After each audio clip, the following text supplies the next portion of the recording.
Ano pag-ansiran itso gahing a problem? Nasiring, simplify 10 plus 10 divide 5 times 2 equals kung ano it answer. So it is strategy din here. Apply natin it PEMDAS. PEMDAS. Panibag una hiyang PEMDAS.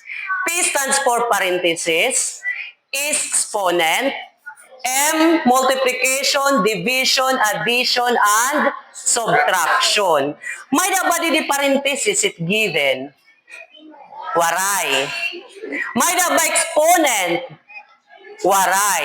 So ito na gagamitin MDAS. Kay may da di division, multiplication, at the same time may da addition. So it MDAS, diri ibig sabihin nga it MDAS, uunahan nim ang multiplication, nga han susunod nim ang division. It yaan ni nga duha, bisan hain haira nga duha, it hiuna, as it yung pag-answer, tipakad to ha right.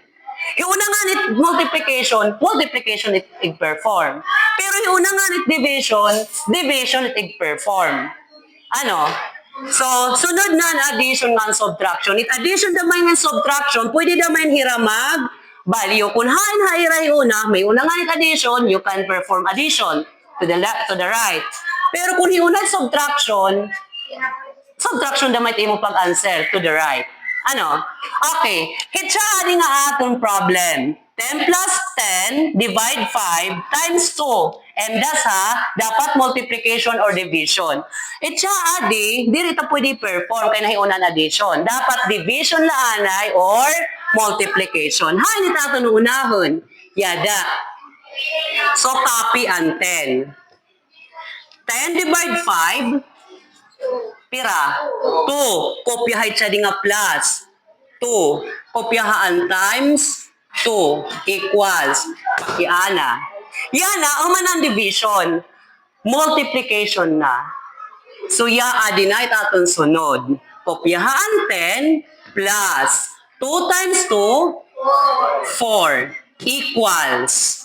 10 plus 4, 14. So, itatong answer, 14. Uunahon ta, kung ano it una, hit multiplication nga hit division to the right. Diri kayo unahon ta multiplication before an addition and division.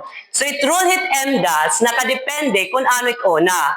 So kung nauna ang division laanay anti multiplication. Kung nauna ang multiplication laanay antes division. Parehas it addition ngahin, subtraction.